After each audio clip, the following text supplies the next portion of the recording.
Manpower is the Imperium's greatest resource, and in the brutal, dark future of Warhammer 40,000, it is a currency readily spent. The forces of the Astra Militarum are so numerous that not even the Departmentum Unitorum knows how many soldiers are in uniform. From across the galaxy, regiments form up and rise from the trenches, taking their place at the head of a battlefield that stretches across 1 million planets. However, not all of mankind's defenders are dauntless and well-trained. Among the countless billions of the Imperial Guard are scores of conscripts and penal legions, civilians, gangers, and criminals forced to take up arms for the Emperor, not in the name of valor, but in the name of fear. Meat for the grinder in the gears of an endless war. Hey everyone, Guy here. You're watching Midwinter Minis, and in this video I'm going to show you a quick and easy way to paint up a legion of prison planet conscripts to flesh out your Imperial Guard army in a striking orange and grey colour scheme. I'm going to be painting up all of the infantry from this Start Collecting Astra Militarum box set. They're going to go head to head with these Slanesh demons in my next deathmatch battle report, so I need to get them painted up pronto. It's a strange little box, featuring a commissar wielding a plasma pistol and a power sword, a Cadian shock troop squad, a single heavy weapon team. And they usually come in teams of 3, but these guys are going solo. And I've built them as a mortar squad to give them the benefit of blind firing from behind the walls of the deathmatch arena. There's also a Lehman Russ battle tank, which is probably one of the strongest things in the deathmatch tournament so far, but we'll paint this up in another video. These are obviously the decades-old Cadian models with the big heads and giant arms, not the newer, slightly sleeker looking models, but the core principles of painting them are all the same. They all have skin, helmets, armor plates, fatigues, boots and guns, and that's the kind of simple approach we're taking here.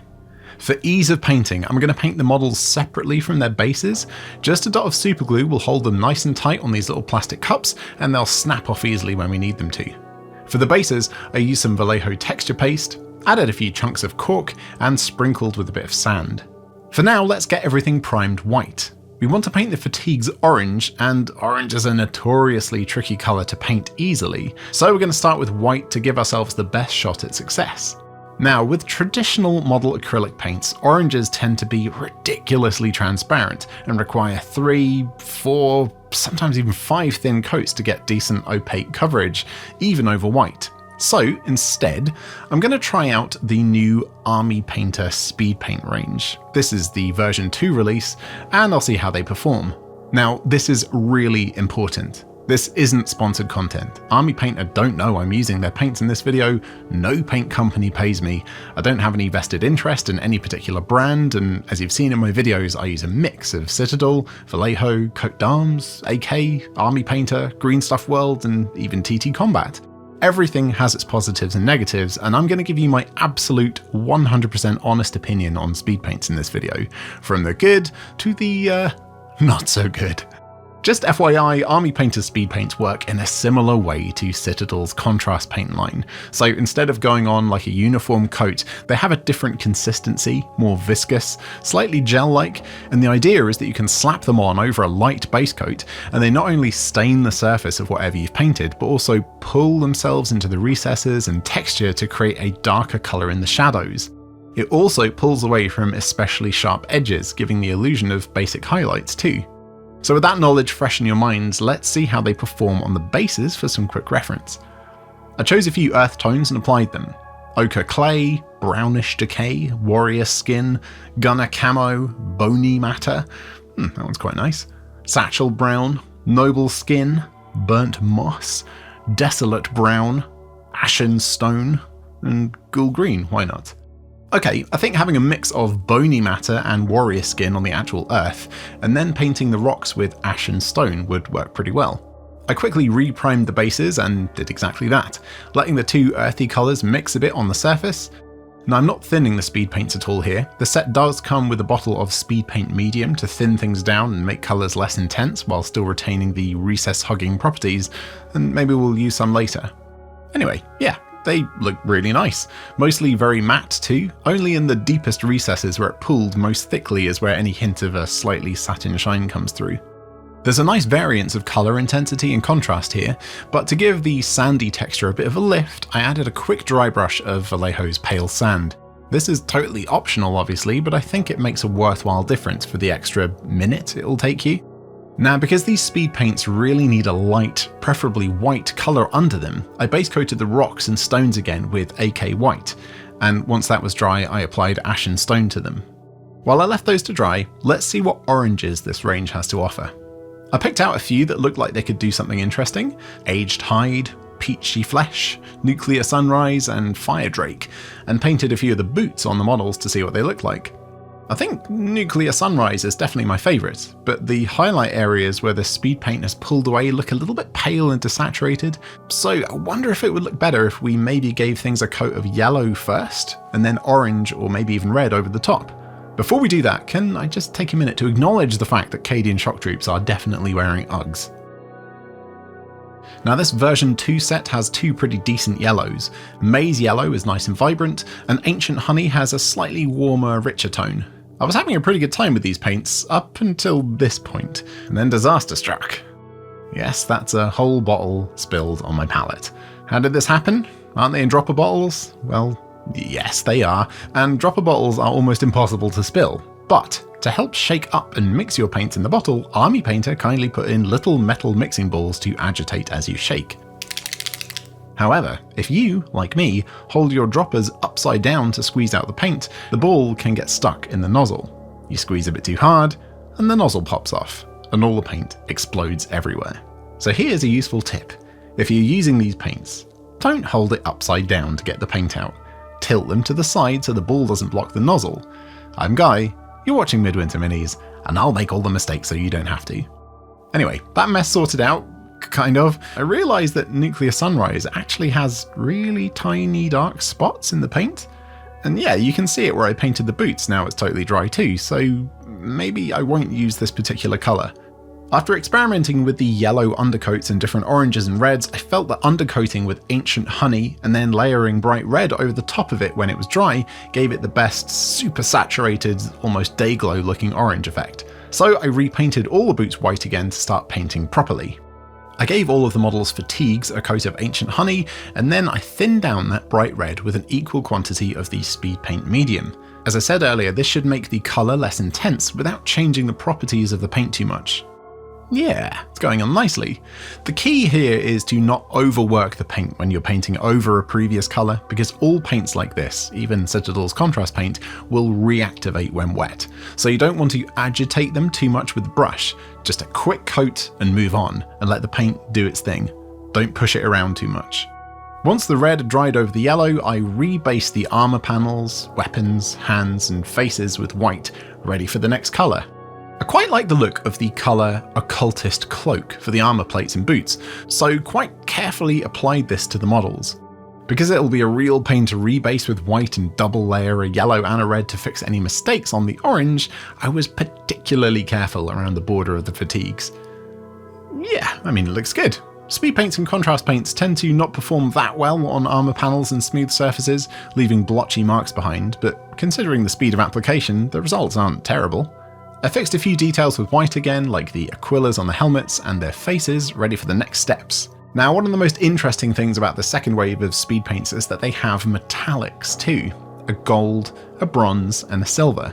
So I'll try out all three in this project so you can see how they perform. Broadsword Silver goes on just like the others really, and looks like a pretty serviceable metallic once it's done. Not super shiny, quite muted. Maybe Gunmetal would have been a better name than Broadsword Silver, and that might also set the right expectation too, but yeah, it's definitely darker in the recesses and a bit lighter on the sharp edges, so pretty decent. The only annoying thing is it's tonally very similar to the armour, which I wasn't really expecting given the swatch on the bottle, so we might have to do something about that later to make these separate elements stand out from one another. Let's give Hoplite Gold a bash. It goes on just like a normal gold paint, to be honest.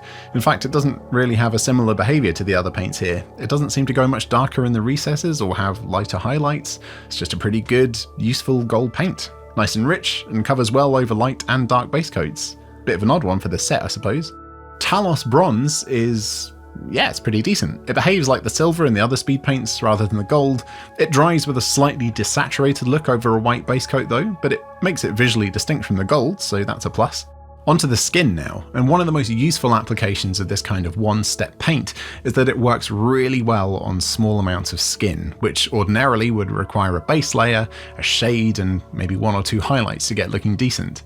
With these, you can just grab a few different skin tones and boom, instant natural variety with very little effort.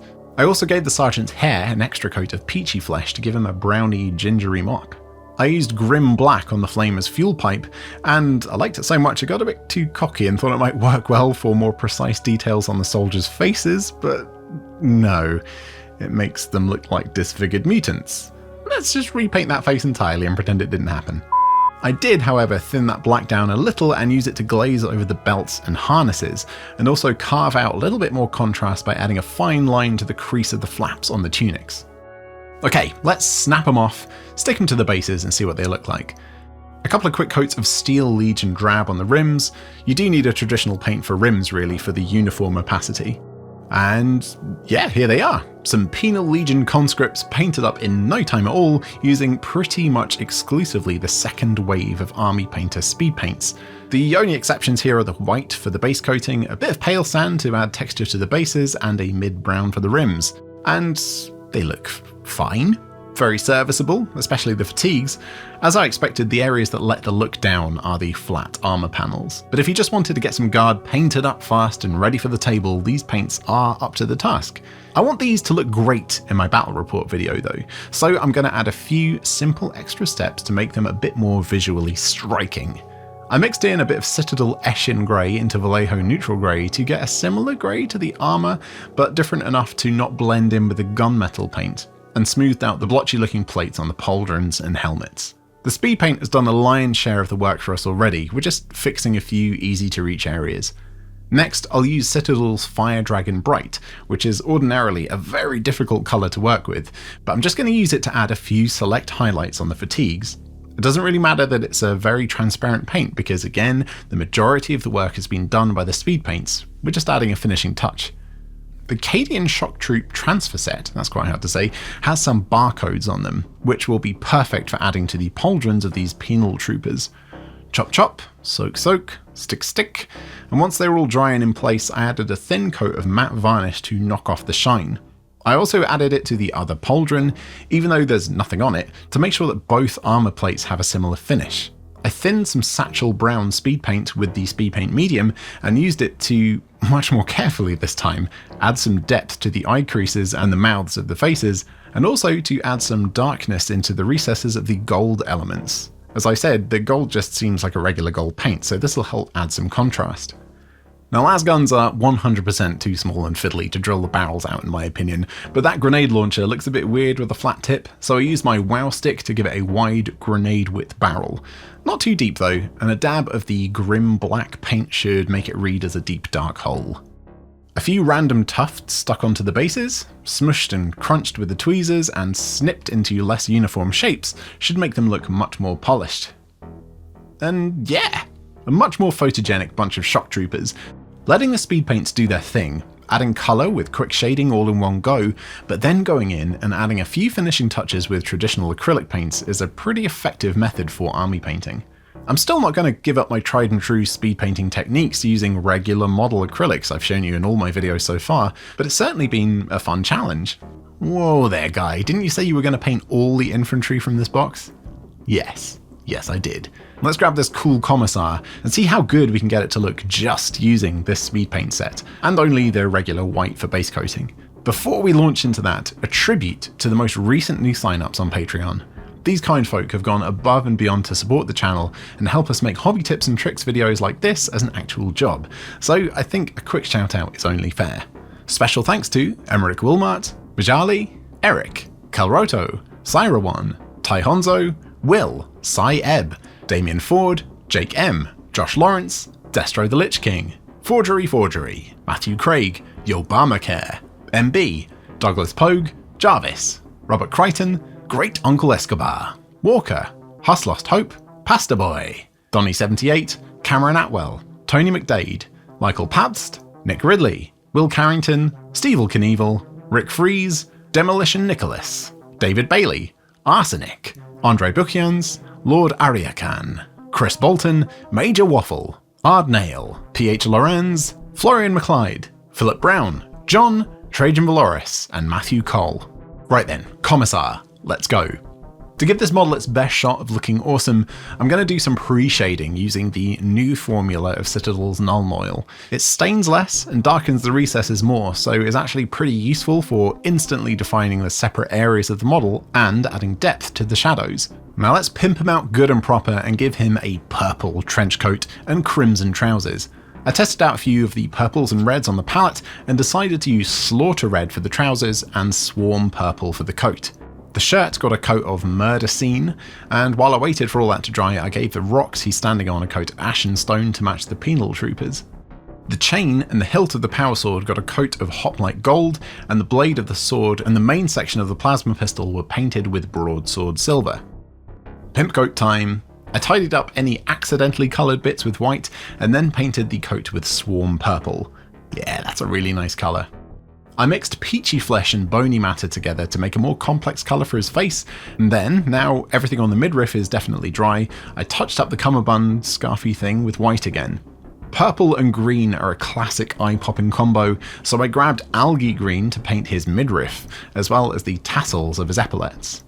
Some grim black on his shiny boots of leather, as well as his gloved sword hand, and prosthetic mechanical pistol hand. The plasma coils of the gun were rebased with white, as well as all of the other trinkets and details on the model, random aquillas and skulls and medals, stuff like that. The metallic bits were given a careful coat with that bronze speed paint, and also added a touch of bronze to the trim of his shirt and coat too. To add some colour to the plasma coils, I used Caribbean Ocean, which is a lovely colour. I also painted this onto the flat of the blade of the handle in a kind of vague lightning pattern, and yeah, it looks rubbish right now, but watch this. By adding white to that Caribbean Ocean, we can create a highlight colour to make it look like there's electric blue sparks in the centre of those slightly blue areas on the blade. A tiny bit more white mixed into the strongest areas closest to the handle, and that looks pretty decent all of a sudden. A tiny dot of bright red onto the bionic eye and the random light on his backpack. I mixed in a bit of white paint to the grim black to create a mid-tone grey, and used this to manually pick out some of the highlights on his gloves and boots. Now, being honest, because of the viscous quality of these speed paints, it's sometimes difficult to get clean edges, as the paints want to spread out and find all the nooks and crannies to hide in. So at this point, I'm just going to go around the model with all the base colours again, but with a bit of white added for extra opacity, and fix all of these sloppy bits. After that was done, I carried on adding progressively brighter highlights, just by adding that white AK acrylic into whatever speed paint I was using to get the initial colour, until I was satisfied with each area. I thinned some Gunner Camo with the speed paint medium, probably about 4 parts medium to 1 part paint, and added some 5 o'clock shadow to the Commissar's grizzled chops. A little touch up of the green, and yeah, you know what, I reckon that's looking pretty cool. Let's stick him on his base and see what he looks like as part of the army. Nice. I messed up the placement a bit when I first stuck him down, and there's some shiny superglue residue ruining the matte finish of the base, so I added a quick coat of matte varnish to dull it down again, and yeah, we're done. He looks pretty awesome, and he really stands out from the motley crew of criminals he's leading, in very inverted commas. If you don't know, commissars in the lore of Warhammer 40k are very trigger happy when it comes to using force on their own troops to keep them in line. So what do you reckon? How do you think version 2 of these speed paints holds up? As I said, I can definitely see some of them having uses. Obviously, there are some really great paints and some not so great paints, but overall I think they're pretty good. They do reactivate a little bit when you get them wet with extra paint and agitate them too much with a brush, but if you're using them like this, to get quick base coats down and then build up from them, it shouldn't cause you too much of a problem. The metallics are pretty decent, even if the gold is just a good gold paint and doesn't really have darker recesses. Now, I know what you're thinking. Guy, you still have that Lehman Rust to paint, and paints like speed paints and contrast paints look awful on big flat panels. Well, my friend, I'm going to give it my best shot, and hopefully show you how to not just get okay results, but good results using this kind of paint on vehicles. Tune in next time to see how it's done, and don't forget to subscribe if you haven't already. Hit the like button so YouTube will hopefully shine its big golden algorithm smile down on us, and share this video with a friend if you think they'll find it useful. If you want to paint Cadian shock troops in a more traditional way, using regular acrylic model paints, we've made a video a couple of years ago on how to do exactly that. I'll link that in the video description. And that's it for this episode. Thank you so much for watching, and I'll catch you next time. Bye for now.